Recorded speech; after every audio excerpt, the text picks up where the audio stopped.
Hello there, everyone. This is Jeremy Wortham here. I want to start off by giving a huge shout out to Miss Sarah Joe and covering the first half of Chapter 7. She did an amazing job. My responsibility here is to cover the second half of Chapter 7, and it starts off with Section 7.4 Managerial Responsibility and Conflicts of Interest. So let's get started. This section starts out by asking, what specific responsibilities do business managers have to their employers? Milton Friedman believed that a manager was responsible to oversee that the business fell in line with the desires of their owners. And those desires are usually to make as much money as possible. However, the issue with that is determining who the actual owners are. How do we come up with and identify the owners of a large corporation? Some examples are individual investors, a company's stock that is owned by employees through their retirement plans, mutual funds, and numerous other investors such as banks and insurance companies.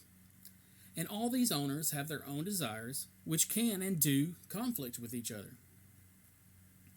The varied interest of owners consists of investors purchasing stock because they believe in company. Some are in it for short-term gain. Some invest in stock to support the company. And some use it as a long-term investment toward their retirement. Managing a business solely with an eye toward increasing share price, well, that can undermine the stability and security of the company.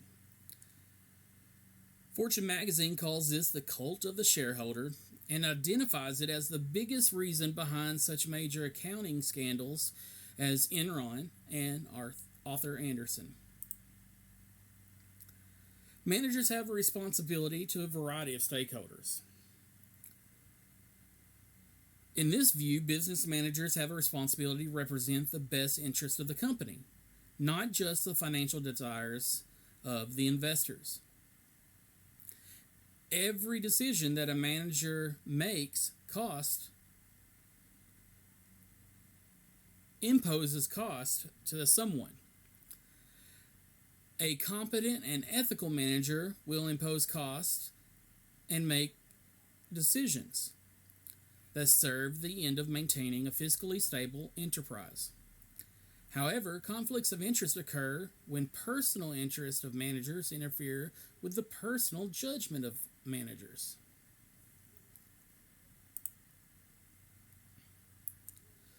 One clear case of unethical conflict of interest occurs with the case of kickbacks.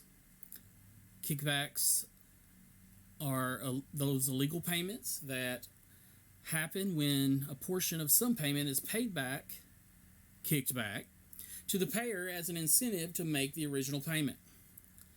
An example would be a manager awards a contract to a cleaning company and they receive money or other benefits back from the company as a condition for giving them the contract. Another unethical conflict of interest is referred to as soft money. This occurs when financial advisors receive payments from a brokerage firm to pay for research and analyst services that should be used to benefit the clients of those advisors, being used for office rent and equipment. Another example would be personal travel and vacations, and possibly memberships at private clubs. Therefore, the client can no longer trust the integrity of the professional judgment of their financial advisor. Here's a short, kind of funny video discussing what kickbacks, bribes, and money laundering is.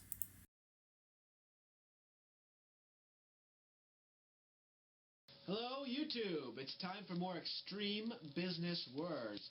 The first extreme business word are kickbacks. Kickbacks. Kickbacks are when you tell a customer that if he buys stuff, you will actually give him money back later. So, let's say I'm a drug company and I'm selling some drugs to the doctors, okay? So I tell the doctors, you know what?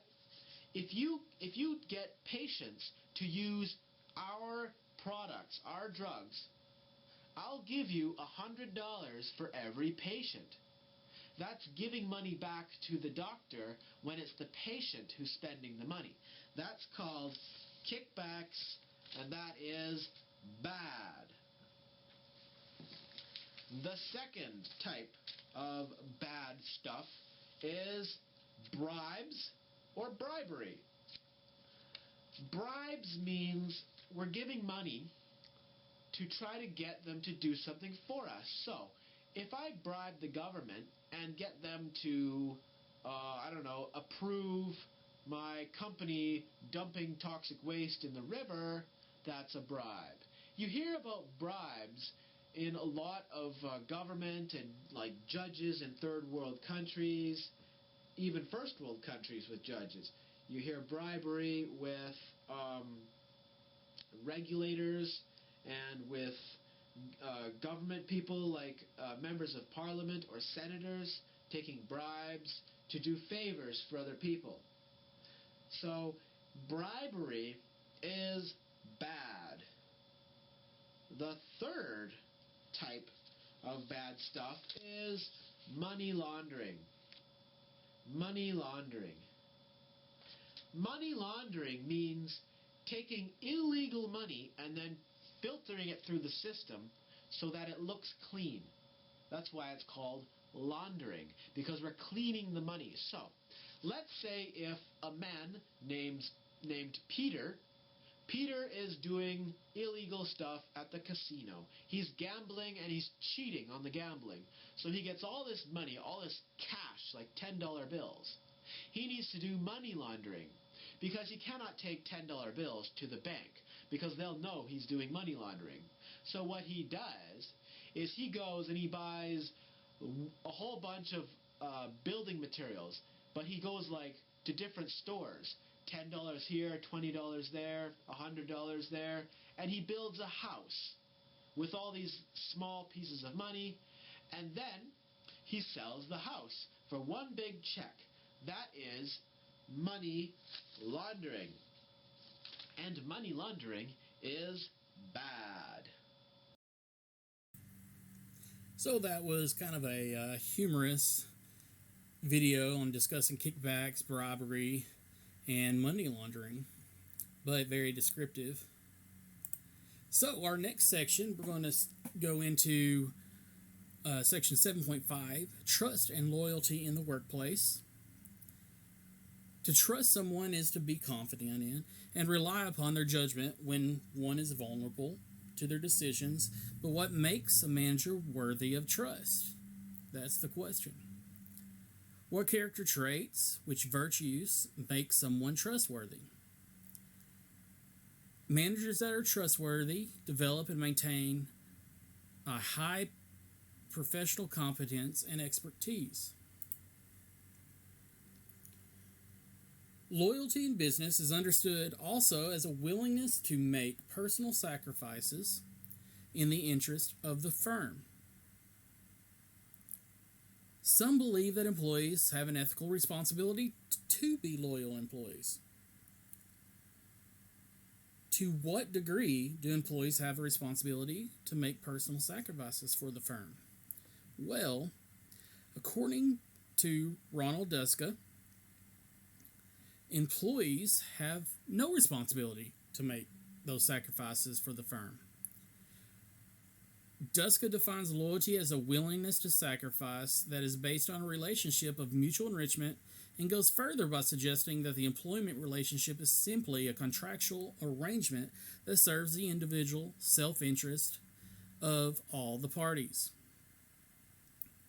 He also believes that employees have the responsibility only to uphold their end of the deal, and they have no responsibility to make sacrifices beyond that. Duska also has concerns that loyalty in business is often a one-way street. Employees that are loyal to their companies are usually expected to sacrifice for the firm. However, the firms quite seldom willing to sacrifice for the employees. Claims for loyalty by the firm can often be little more than a disguised way to exploit employees' willingness to make sacrifices for the firm. However, until and unless the firm is willing to sacrifice for employees, those employees have little reason to demonstrate loyalty to the firm. Is the case different for managerial employees? Firms rely on managers to protect their interests. Therefore, being faithful to those interests and being willing to sacrifice personal interests for that goal does seem more appropriate than in the case of non-managerial employees. The text gives an example of a CEO that is offered a more attractive position while negotiating a major contract for her firm. Does she have the responsibility to remain loyal to her firm? If we continue with Jessica's view, she does not, with the reasoning that the firm would never be willing to sacrifice its self-interest to the loyalty of the CEO. Therefore, the CEO has no responsibility to sacrifice her self-interest for the firm. However, this seems ethically wrong. Her company's relying on her, and with her possible decision of leaving, it would put an undeserved harm to that company. Then again, if loyalty means a willingness to sacrifice one's own interests by going above and beyond ordinary employee responsibilities, then we ought to be suspicious of calls for employee loyalty. A business firm ought to be able to trust that employees will keep their commitments, but it has no ethical basis to expect employees to go beyond this sacrifice for the firm. Now to our next section, section 7.6, responsibility to third parties. We're going to discuss honesty, whistleblowing, and insider trading. Are there situations in which dishonesty is common and acceptable? Albert Carr suggests that bluffing, lying, deception, and manipulation are all part of a successful business strategy. However, if business did have their own set of ethical conventions, that fact alone would not exempt businesses from ordinary ethical evaluations. Some examples in which dishonesty is common and apparently acceptable is, I'll take another job if you don't improve the offer. We will go on strike unless our wages are increased. And we will sell our product to another customer if you don't agree to the sale today. Now to our next section, section 7.6, responsibility to third parties. We're going to discuss honesty, whistleblowing, and insider trading. Are there situations in which dishonesty is common and acceptable? Albert Carr suggests that bluffing, lying, deception, and manipulation are all part of a successful business strategy. However, if business did have their own set of ethical conventions, that fact alone would not exempt businesses from ordinary ethical evaluations. Some examples in which dishonesty is common and apparently acceptable is, I'll take another job if you don't improve the offer. We will go on strike unless our wages are increased. And we will sell our product to another customer if you don't agree to the sale today.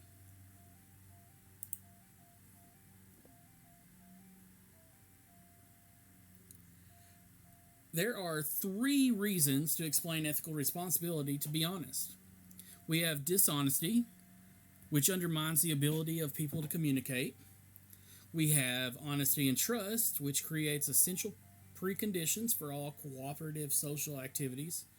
And a dishonest person must have more than one identity, which undermines their integrity.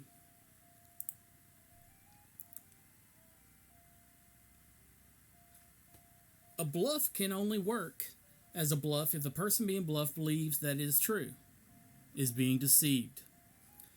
While a dishonest act can have beneficial social consequences, routine dishonesty erodes the trust that seems essential to social cooperation. Next, we're going to discuss a little bit on whistleblowing. A whistleblower is an employee or other insider who informs the public or a government agency of an illegal, harmful, or unethical activity done by their business or institution. Whistleblowing puts the employee at risk, while whistleblowing raises ethical concerns because employees are considered by some part of the team whose loyalty to the team should preclude blowing the whistle. So, whistleblowing pits responsibilities to third parties at odds with employees' responsibilities to their employer. Philosopher Richard DeGeorge has developed a persuasive analysis that argues three conditions that must be met before whistleblowing is ethically permissible. Number one, there must be a real threat of harm that needs to be addressed. Number two, the whistleblower should first seek to prevent the harm through channels. And third, the whistleblower, if possible, should exhaust all internal procedures for preventing the harm. DeGeorge also believes that whistleblowing becomes ethically obligatory when two further conditions are met. First, the whistleblower must have documented evidence, and second, the whistleblower must have a good reason to believe that blowing the whistle will prevent the harm.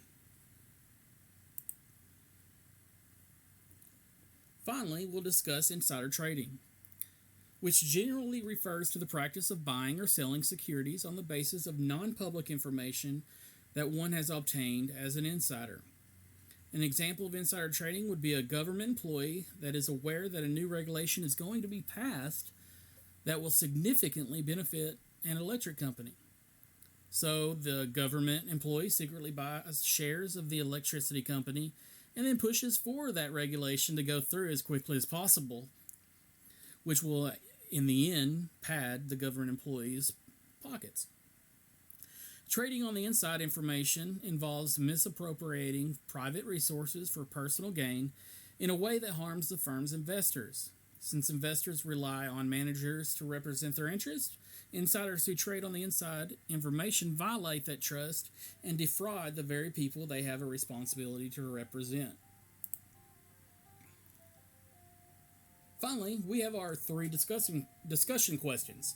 Number one, what are some real-life examples of illegal kickbacks?